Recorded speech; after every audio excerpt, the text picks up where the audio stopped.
नमस्कार दोस्तों, आप सभी का स्वागत है। आपके अपने YouTube चैनल मानव जीवन में दोस्तों लाइफ में सभी आगे बढ़ना चाहते हैं और लाइफ में आगे बढ़ने के लिए हमें रोज ही कुछ नया सीखना चाहिए और आगे बढ़ना चाहिए।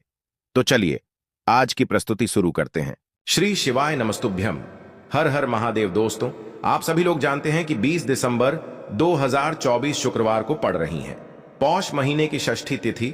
और दोस्तों, ये वो तिथि है जो पौष महीने में पड़ने वाली सबसे बड़ी तिथि है, क्योंकि यह शुक्रवार के दिन पड़ रही है, जो बहुत ही खास है। और दोस्तों, आप सभी लोग जानते हो, शुक्रवार का अगर सबसे बड़ा कोई उपाय है तो वो एक छुटकी काले तिल वाला उपाय है।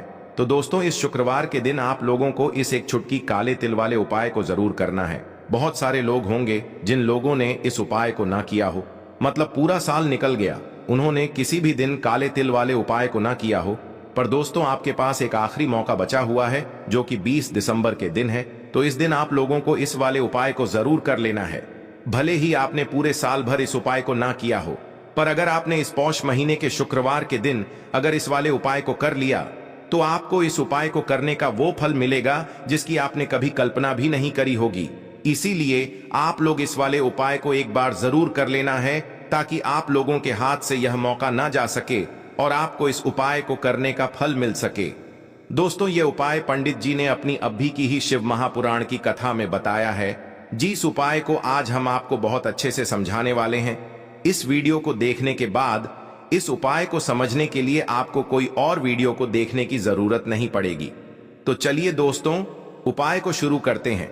देखिए, ये इस पौष महीने शुक्रवार के दिन यह इतना खास होता है, इतना महत्वपूर्ण होता है। देखा गया है कभी कभी बड़े बड़े पूजा पाठ अनुष्ठान से जो मनोकामना पूर्ण नहीं होते, वो पौष महीने के शुक्रवार के दिन एक छोटे से उपाय करने से ही आपकी मनोकामना पूर्ण हो जाती है।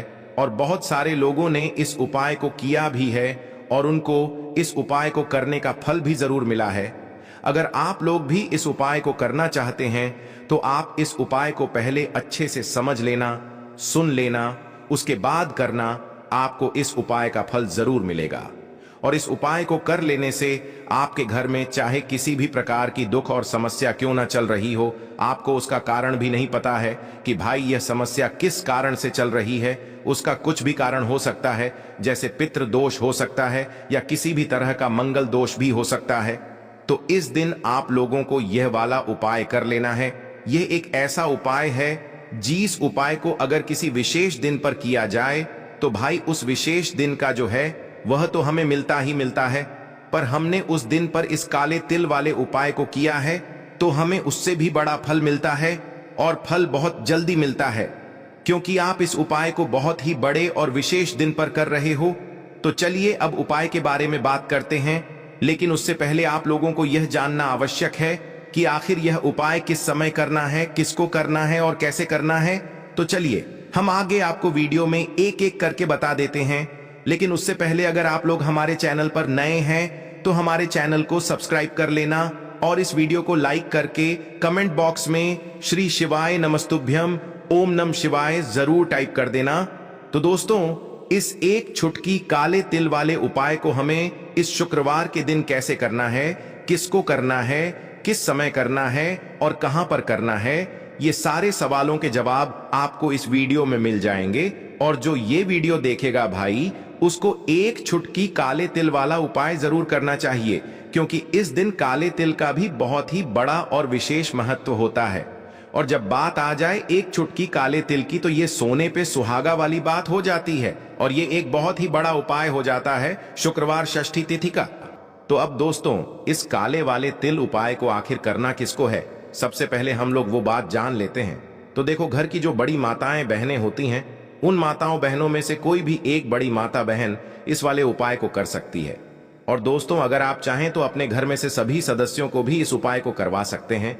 अगर किसी व्यक्ति की खुद की कोई मनोकामना है, खुद की कोई दुख और परेशानी है, जो कि वह अपने लिए ही करना चाहता है इस वाले उपाय को, तो वह खुद अपने लिए भी कर सकता है। बाकी अगर कोई घर में से ऐसा है जो कि अपने पूरे घर परिवार की सुख और शांति के लिए ये वाला उपाय करना चाहता है, तो भाई वह भी कर सकता है। उसमें भी कोई दिक्कत वाली बात नहीं है। कहने का मतलब ये है कि इस उपाय को हर एक सदस्य भी कर सकता है। और पूरे घर परिवार के सदस्य के लिए घर की बड़ी माताओं बहनों में से कोई एक माता बहन भी कर सकती है। माताएं बहनें अगर घर में उपस्थित न हो या वो यह वाला उपाय न कर पा रही हो तो फिर घर का कोई बड़ा सदस्य भी इस काले तिल वाले उपाय को कर सकता है, चाहे फिर वह पुरुष ही क्यों ना हो, उसमें कोई भी दिक्कत वाली बात नहीं है। अब दोस्तों, इस एक चुटकी काले तिल वाले उपाय को हमें करना कहां पर है? इसे हमें तुलसी के क्यारे के पास में जाकर करना है। बहुत सारे लोग प्रश्न करते हैं, हर एक उपाय को करते समय क्या हम इस उपाय को घर पर या मंदिर में कर सकते हैं? देखो, तो इस वाले उपाय को आप घर ही करोगे तो अच्छा रहेगा। अगर घर पर तुलसी का पौधा नहीं है तो शिव मंदिर में उपाय को करोगे तो भी अच्छा होगा इस वाले उपाय को। उसके बाद में दोस्तों जो अगला प्रश्न निकल कर आता है वो यह आता है इस उपाय को लेकर कि आखिर इस उपाय को हमें किस समय करना है, सुबह के समय करना है कि शाम के समय करना है? तो देखो, इस वाले उपाय को आप लोग सुबह के समय भी कर सकते हो और शाम के समय प्रदोष काल में भी कर सकते हो। अब अगर आप पूछो कि भाई सबसे उत्तम समय कौन सा रहेगा इस एक चुटकी काले तिल वाले उपाय को करने का, तो हम आपसे बस यही कहेंगे कि इस उपाय को आप शाम के समय करेंगे तो ज्यादा बेहतर होगा। बाकी अगर सुबह के समय भी करेंगे तो भी अच्छा होगा, उसमें कोई भी दिक्कत वाली बात नहीं है। तो अब दोस्तों जो अगली सबसे बड़ी और महत्वपूर्ण बात आती है वो यह आती है कि सुबह अगर हम उपाय को करेंगे तो हमें कितने बजे से लेकर कितने बजे तक के बीच में करना है, और शाम के समय प्रदोष काल में करेंगे तो हमें कितने बजे से लेकर कितने बजे के बीच में करना है। तो देखो, सुबह जितनी जल्दी हो सके आप उपाय को करने की कोशिश करना। बाकी अगर किसी कारणवश लेट भी हो जाओ, थोड़ी देर भी हो जाए तो 10 या 11 बजे तक भी आप उपाय कर लेना, पर 12 बजे से ज्यादा देरी ना हो, ठीक है? इस बात का ध्यान रखना। उसके बाद में दोस्तों अगर शाम के समय प्रदोष काल की बात करें, प्रदोष काल का जो समय है होता है वो शाम के 6 बजे से शुरू हो जाता है।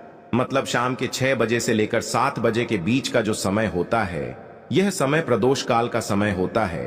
पर अभी जो मौसम चल रहा है इस मौसम में जो है शाम बहुत देरी से होती है, तो आप इस उपाय को 7 या 8 बजे के बीच में भी कर सकते हो। मतलब शाम के 6 बजे से रात 8 बजे के बीच में आप कभी भी इस वाले उपाय को कर सकते हो, उसमें कोई भी दिक्कत वाली बात नहीं है। परंतु शुक्रवार के दिन कोशिश करना कि समय के अंतर्गत ही कर लो। किसी कारणवश ना कर पाओ तो थोड़ा देरी से भी कर सकते हो, आपको उपाय का फल जरूर मिलेगा। तो चलिए बात करते हैं हमारे पहले उपाय की। देखिए, इस उपाय के लिए आपको 2 दीपक लेने होंगे। दोनों ही दीपक आप मिट्टी के भी ले सकते हैं और दोनों ही दीपक आप शुद्ध आटा मढ़कर उनके भी तैयार कर सकते हैं। अब दोस्तों दोनों ही दीपक के अंदर आपको शुद्ध घी का प्रयोग करना होगा और एक दीपक के अंदर आपको गोल रुई की बाती का प्रयोग करना होगा और एक दीपक के अंदर आपको लंबी बाती का प्रयोग करना होगा। लंबी बाती वाले दीपक के अंदर आप मौली वाला जो धागा आता है कलावा का, उसकी बाती का प्रयोग भी आप लंबी बाती वाले दीपक के अंदर कर सकते हैं। देखिए, 2 दीपक वाला ये चमत्कारी उपाय केवल शुक्रवार की रात्रि में ही किया जाता है, इसीलिए आपको इस उपाय को बहुत ही ध्यान से समझना। इसी के साथ में आपको एक चुटकी काले तिल के दाने लेना है और इसी के साथ में आपको मात्र एक चुटकी हल्दी भी लेनी होगी। अब दोस्तों ये सभी सामग्री लेकर के आपको रात्रि के समय पहुंच जाना है अपने घर में, जहां कहीं भी तुलसी जी का पौधा, तुलसी माता का निवास स्थान है वहां पर। देखिए दोस्तों, सबसे पहले तो आपके पास जो एक गोल बाती का दीपक, उसे आपको तुलसी जी के वहां पर प्रज्वलित करना है। दीपक को प्रज्वलित करते समय आपको ओम नमो भगवते वासुदेवाय इस मंत्र का 11 बार जाप कर लेना है।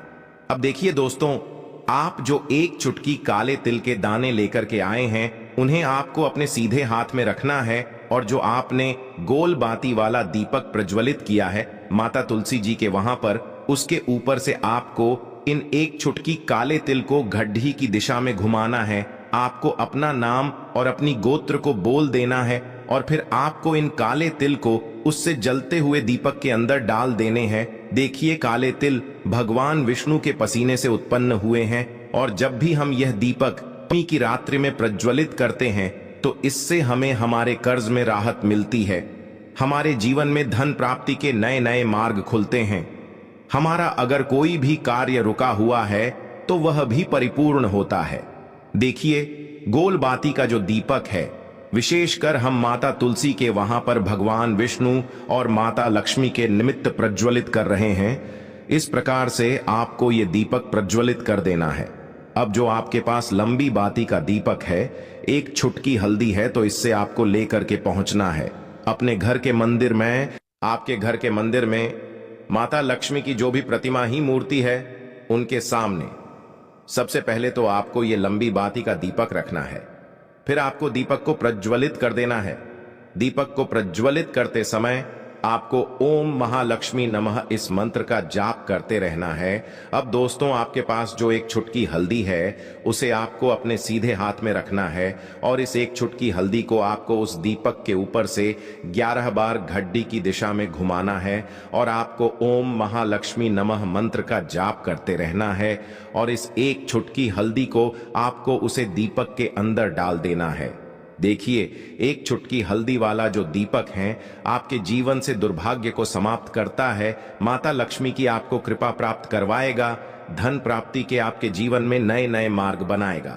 देखो, अगला उपाय है, वो भी बहुत ज्यादा खास है। तीनों उपाय को आप जरूर सुनना, क्योंकि जो आपको अच्छा लगे वो उपाय आप कर सकते हैं। देखिए, इस उपाय के लिए आपको 2 हरी इलायची लेनी होगी। हरी इलायची आपको साबुत लेनी है, खंडित नहीं होनी चाहिए। और इसी के साथ में आपको मात्र थोड़ा शहद लेना है। शहद आपको मात्र आधा चम्मच या फिर उससे भी कम ले लेना है। और इसी के साथ में आपको एक दीपक ले लेना है।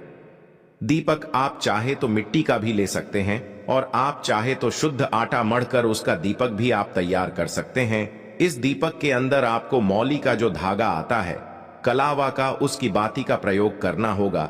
यानी कि इस दीपक के अंदर आपको लाल रंग की बाती का प्रयोग करना होगा और इस दीपक के अंदर आपको शुद्ध घी का प्रयोग करना होगा। अब ये सारी सामग्री लेकर के आपको अपने घर में जो भी मंदिर है वहां पर पहुंच जाना है और आपको माता लक्ष्मी के किसी भी स्वरूप के सामने बैठ जाना है। अगर माता लक्ष्मी की फोटो है, माता लक्ष्मी की प्रतिमा है, तो उनके सामने आपको बैठ जाना है। अगर माता पार्वती की प्रतिमा है तो उनके सामने आपको बैठ जाना है। यानी कि किसी भी माता के स्वरूप के सामने आपको बैठ जाना है। अब देखिए, सबसे पहले तो आपको माता रानी के सामने थोड़ी सी चावल की ढेरी बना देनी है। यानी कि थोड़ी सी अक्षत के दाने आपको माता रानी के सामने रखना है। उसके बाद आप जो एक दीपक लेकर के गए हैं, उस दीपक को आपको उन्हीं चावल के दानों के ऊपर रख देना है और फिर इस दीपक को आपको माता रानी के सामने प्रज्वलित कर देना है। देखें, इस दीपक को प्रज्वलित करते समय आपको ओम महालक्ष्मी नमः इस मंत्र का लगातार जाप करते रहना है। दीपक को प्रज्वलित करने के बाद आप जो 2 हरी इलायची लेकर के गए हैं, उसमें से एक हरी इलायची को तो आपको उसी दीपक के अंदर डाल देनी है और वहीं पर आपको कम से कम 21 बार ओम महालक्ष्मी नमः इस मंत्र का जाप कर लेना है। अब आपके पास जो शहद है और एक हरी इलायची है, उसे सीधे आपको लेकर के पहुंच जाना है। भगवान शिव के मंदिर में पूज्य गुरु जी ने बताया है कि यह उपाय आपको सिर्फ और सिर्फ शाम के समय ही करना होगा। शाम को जब भी सूर्यास्त का समय होता है, तो उस समय आपको यह उपाय करना है। लेकिन सबसे पहले तो आपके पास जो एक हरी इलायची है, उसे आपको उस शहद के अंदर अच्छे से डुबो देना है। यानी कि शहद का लेपन उसे हरी इलायची के ऊपर चारों तरफ आपको कर देना है। अब यह जो शहद से युक्त हरी इलायची है, इससे आपको भगवान शिव के शिवलिंग पर अर्पित कर देनी है और आपको वो श्री शिवाय नमस्तुभ्यम इस मंत्र का लगातार जाप करते रहना है। फिर इसके बाद आपको एक लोटा जल भी अपने साथ लेकर के जाना। तो यह एक लोटा जल भी आपको धीरे धीरे शिवलिंग पर समर्पित कर देना है और आपको श्री शिवाय नमस्तुभ्यम इस मंत्र का जाप करते रहना है। फिर इसके बाद आपको अपने घर आ जाना है। इस प्रकार से आपको ये उपाय कर लेना है। तो चलिए दोस्तों, जान लेते हैं गुरुजी द्वारा बताए गए दूसरे उपाय के बारे में। देखिए, इस उपाय के लिए आपको लेना है 11 चावल के दाने। गुरुजी ने कहा है, चावल के दाने खंडित नहीं लेने हैं, बिल्कुल साबुत होने चाहिए। उसके साथ में आपको लेना है एक बेलपत्र। बेलपत्र का भी एक नियम है, अगर आपके पास बेलपत्र नहीं है तो आप शिवलिंग से उठाकर उसको पुनः शुद्ध जल से धोकर इस्तेमाल कर सकते हैं। इस प्रकार आपको बेलपत्र लेना है। इसके बाद आपको एक लोटा जल लेना है। अब ये सब सामग्री लेकर आपको जाना है महादेव के मंदिर में। देखो, अब आपको उत्तर साइड में खड़े हो जाना है और सबसे पहले आपको एक बेलपत्र अपने हाथ पर और 11 चावल दाने रखकर शिवलिंग के ऊपर अपना नाम और गोत्र बोलते हुए समर्पित कर देना है और ओम नमः शिवाय श्री शिवाय नमस्तुभ्यं का लगातार जाप करना है। अब आपको जो एक लोटा जल साथ में लेकर आए थे उसे धीरे धीरे बेलपत्र और चावल दाने के ठीक ऊपर आपको समर्पित करते जाना है और शिव पुराण के मूल मंत्र श्री शिवाय नमस्तुभ्यं का 11 बार जाप करना है और अपनी मनोकामना बोलते जाना है। देखो, बस छोटा सा उपाय करना है, देखना एक दिन आपके सब काम बनने लग जाएंगे। गुरुजी का बहुत ही विशेष उपाय है। चलते हैं तीसरे उपाय की तरफ। देखिए, इस उपाय के लिए आपको एक तांबे के पात्र के अंदर सबसे पहले अपने घर से शुद्ध जल लेना है। फिर इसी के साथ में आपको मात्र थोड़ा सा शहद लेना होगा। शहद आपको आधा चम्मच या फिर उससे भी कम लेना है और इसी के साथ मैं आपको एक प्यारी सी बेलपत्र ले लेनी है। बेलपत्र यदि आपको नहीं मिल पाती है तो भगवान शिव के शिवलिंग पर चढ़ी हुई बेलपत्रों को आप पुण्य शुद्ध जल से धोकर के उपयोग कर सकते हैं और बेलपत्र जो है वह कहीं से भी कटी फटी खंडित नहीं होनी चाहिए। अब ये तीनों सामग्री लेकर के सीधे आपको पहुंच जाना होगा भगवान शिव के मंदिर में। ये उपाय सुबह से लेकर के शाम तक किसी भी समय कर सकते हैं। देखिए, सबसे पहले तो आपके पास जो शहद है उससे आपको अपने सीधे हाथ की चींटी उंगली के जो पास वाली उंगली होती है अनामिका उंगली, उसमें थोड़ा सा शहद आपको लेना है और इससे फिर आपको शिवलिंग पर जहां माता सुंदरी का स्थान होता है वहां पर आपको ओम का निर्माण करना है। लेकिन जलाधारी के बिल्कुल बीच में जो स्थान होता है उससे माता अशोक सुंदरी का स्थान कहते हैं और इसी स्थान पर आपको शहद से ओम का निर्माण करना है। अब दोस्तों, आपके पास जो एक बेलपत्र है उससे आपको अपने सीधे हाथ की हथेली पर रखना है और महादेव से आपको अपनी वह विशेष मनोकामना, आपके जीवन में जो भी संकट चल रहे हैं, जो भी समस्याएं चल रही हैं, जो भी जीवन में दुर्भाग्य बना हुआ है, आप अपने किसी भी कार्य में सफल नहीं हो पा रहे हैं, तो जिस भी प्रकार की आपकी समस्या है उसे दूर करने के लिए आपको महादेव से प्रार्थना कर लेनी है। और फिर यह जो एक बेलपत्र है इससे आपको शिवलिंग पर माता अशोक सुंदरी वाले स्थान पर समर्पित कर देनी है। देखिए, जहां पर आपने ओम का निर्माण किया है उसी के ऊपर आपको ये बेलपत्र भी समर्पित कर देनी है। देखिए, बेलपत्र की चिकनी साइड का हिस्सा शिवलिंग से स्पर्श होगा और इसकी जो डंडी है वो आपको जलाधारी की ओर रखनी है। पत्ती वाला भाग शिवलिंग की तरफ रहेगा। इसी प्रकार से आपको यह बेलपत्र समर्पित कर देनी है। अब दोस्तों, आपके पास जो एक जल का पात्र है उसमें से थोड़ा सा जल तो आपको बेलपत्र की जो आगे वाली पत्ती है उस पर आपको समर्पित करना है और आपको श्री शिवाय नमस्तुभ्यं इस मंत्र का जाप कर लेना है। फिर उस पात्र के अंदर जो जल बचेगा उसे पूरा आपको भगवान शिव के शिवलिंग पर धीरे धीरे समर्पित करते जाना है और लगातार आपको शिव महापुराण के मूल मंत्र श्री शिवाय नमस्तुभ्यं इस मंत्र का जाप करते रहना है।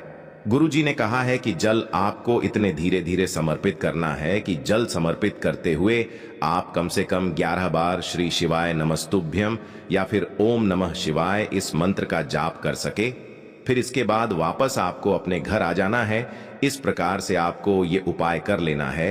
आप देखेंगे कि आपकी सभी मनोकामनाएं अवश्य ही पूरी होंगी। ये उपाय आपको अवश्य करने हैं। आज के लिए बस इतना ही इस वीडियो में दी गई जानकारी। अगर आपको अच्छी लगी हो तो प्लीज हमारे चैनल मानव जीवन को सब्सक्राइब करें, लाइक करें और हमारे वीडियो में अंत तक बने रहने के लिए धन्यवाद।